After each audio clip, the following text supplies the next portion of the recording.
განვიხილოთ ისეთ სიტუაცია, როდესაც გვინდა რომ ჩვენი ფუნქციის აღწერა სადღაც უბრალოდ იყოს დამალული. აი მაგალითად პრინტის შემთხვევაში პრინტის აღწერა ჩვენ არსად არ გვინახავს, ხო? უბრალოდ ავტომატურად მოცემული იყო ჩვენთვის. წარმოვიდგინოთ რომ აი ეს ჩვენი hello ფუნქცია, აქედან წავიღეთ და სადღაც ქვემოთ ჩავიტანეთ, ისე რომ ვერ ვხედავდეთ უბრალოდ.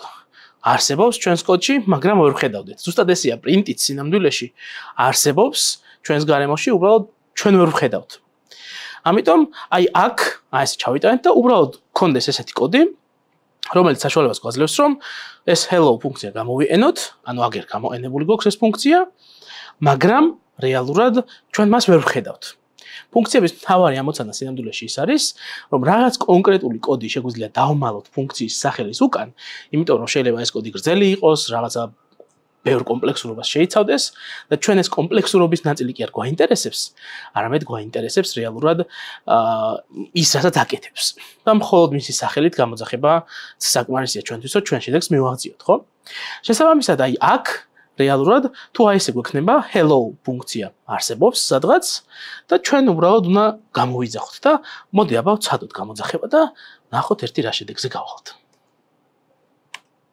უპს.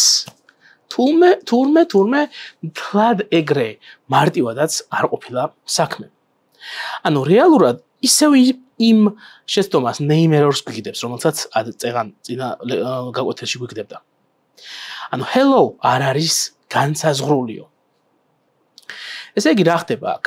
ანუ რეალურად სანამ ჩვენ აი ამ ფუნქციას არ განვსაზღვრავთ, მანამდე მისი გამოყენება არ შეიძლება. არ შეიძლება გულისხმობს იმას, რომ პითონმა არ იცის ამ ფუნქციის შესახებ საერთოდ არაფერი. და იმისთვის რომ მისი გამოყენება შევძლოთ, ჯერ უნდა განისაზღვროს და მერე გამოვიყენოთ. მაგრამ წარმოიდგინეთ ახლა ჩვენ თუ რაღაცა დიდ აპლიკაციას ვწერთ, ხო?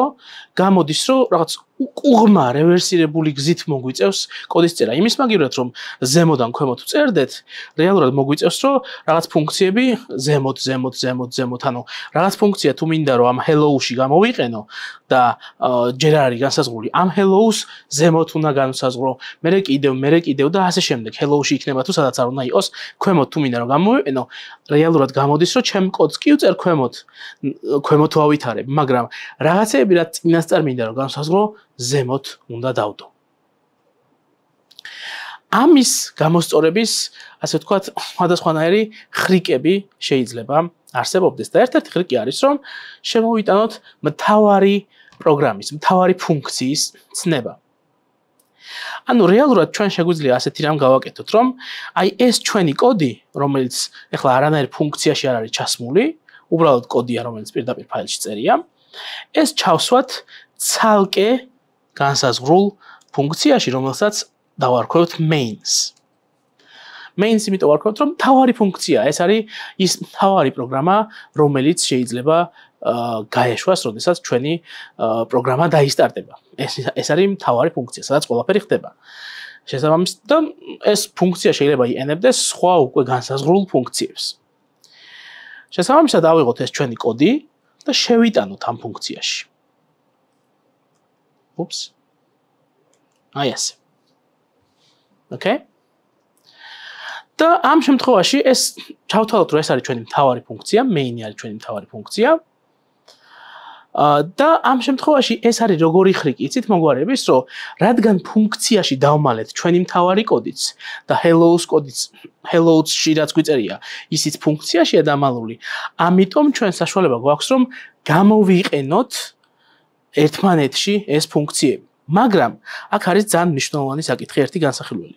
მოდი უბრალოდ დავდგეთ და ვცადოთ აი ამ კოდის გაშვება. რა მოხდება? არც არაფერი არ მოხდა. რატო? იმიტომ რომ main-ი არავის არ გამოუძახებია. რეალურად იმისთვის რომ ამ ყველაფერმა იმუშაოს, ჩვენ შეგვიძლია main-ი ჩვენი ფაილის ბოლოში გამოვიძახოთ. და შესაბამისად ჩვენი კოდი უკვე აი აქ რაც არ უნდა დიდი გახდეს, შეგვიძლია განვავითაროთ და ბუნებრივად, ასე ვთქვათ, გაიზრდება ჩვენი კოდი, ზემოდან ქვემოთ დავწერთ ყველაფერს, მათ შორის თუ რამე დამატებით, ასე ვთქვათ, ისინი დაგვჭირდება ფუნქციების განსაზღვრა, ამ ფუნქციებსაც აი აქ def-ების სახით განსაზღვრავთ, დამატებით რამდენი ფუნქციაც არ უნდა დაგჭირდეს და მე ბოლოში გამოვიძახებთ mains და ეს იმის საშუალებას და გარანტიას მოგცემს, რომ რადგან ბოლოში ვიძახებთ mains, სანამ mains გამოვიძახებთ, მანამდე ყველა იქამდე არსებული ფუნქციის დასახელება და შესაბამისი განსაზღვრება უკვე წაკითხული ექნება Python-ს და mains რადგან ბოლოში ვიძახებთ, მართალია main-ი თავში წერია, მაგრამ ბოლოში რადგან ვიძახებთ, ის საშუალებას მოგცემს, რომ main-ში ეს ფუნქციები თავისი დასახელებებით უკვე გამოვიყენოთ. შესაბამისად, აი ეს ხრიკი უკვე რომ ნახოთ როგორ იმუშავებს, შეგვიძლია გავტესტოთ. წინა შემთხვევაში თუ არაფერი არ დაიბეჭდა, იმიტომ რომ main-ს არ ვიძახებდით, ეხლა უკვე ჩვეულებრივად იმუშავებს. Hello, ოთარ, ხო? შვენიერი.